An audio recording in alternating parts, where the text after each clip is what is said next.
দারুণ সব বাগান। এই যে দেখুন ফুলের টবের মধ্যে আর বিশাল বিশাল মানে এত লম্বা লম্বা কাঁচামরিচ ধরে আছে একদম। মানে এই যে ফুল এসছে, এই যে দেখুন। তো আসসালামু আলাইকুম ভিউয়ার্স, আমি ইসমত বিডি ইসমত ব্লগ থেকে আপনাদের জন্য আবার ছোট্ট একটি ভিডিও নিয়ে এসেছি। আর এই যে দেখুন টমেটো ধরেছে। এই যে এটা কোনো ক্ষেত না, ক্ষেত খামার না ভিউয়ার্স, এটা হচ্ছে আমাদের প্রধান শিক্ষক স্যারের হচ্ছে ছাদ বাগান। তো যেহেতু ওনার ছাদ বাগানটা দেখে খুব ভালো লাগছিল, তাই ভাবলাম যে একটা ভিডিও বানিয়ে ফেলি। তো সেই থেকে বানানো আর কি। তো এদিকে আছে বেগুন গাছ, এই যে দেখুন। আবার কাঁচামরিচ গাছ, প্রচুর পরিমাণে কাঁচামরিচ ধরেছে। মনে হয় যে একদম কাঁচামরিচের বাম্পার ফলন। এত সুন্দর সুন্দর কাঁচামরিচ, টমেটো ম্যাক্সিমাম এগুলোই ধরেছে। তারপরে হচ্ছে যে বেগুন আছে, দেখলাম পেয়ারা গাছে পেয়ারাও ধরেছে। আর টমেটো একদম বেশি ধরেছে, অনেক বেশি টমেটো।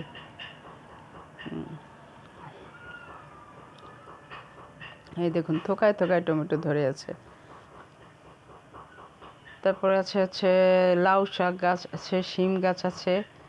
এই যে দেখুন টমেটো, এগুলা মোটামুটি বড় হয়ে গেছে।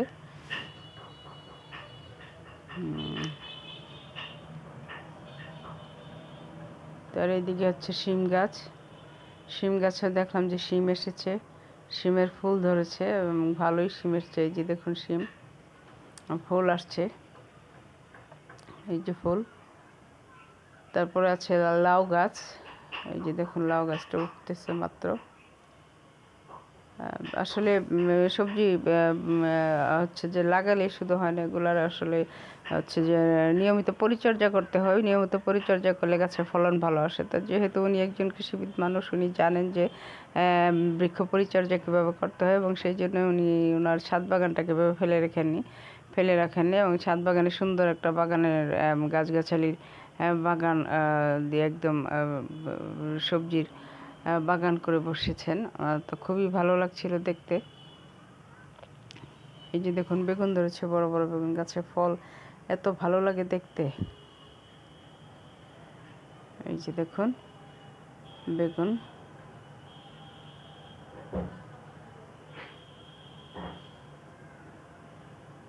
লাউ গাছ ছোট লাগানো হয়েছে, আর একটা বড় লাউ গাছ আছে। এই যে বেগুন গাছ লাগানো হয়েছে এক্সট্রা ভাবে। তারপরে আছে তেজপাতা গাছ আছে, এই যে মরিচ গাছ, টমেটো গাছ অনেকগুলো লাগানো হয়েছে একসাথে। পুঁই শাক গাছ আছে, যে পেয়ারা গাছ, মানে ফুল ফল সবজি সবই মোটামুটিভাবে সবই দেখলাম যে আছে, মিলেমিশে একাকার। তো দেখে খুবই ভালো লাগছিল। আর এটা হচ্ছে যে আর একটা টমেটো গাছ, এটা হচ্ছে যে ফুল পাতাবাহারি।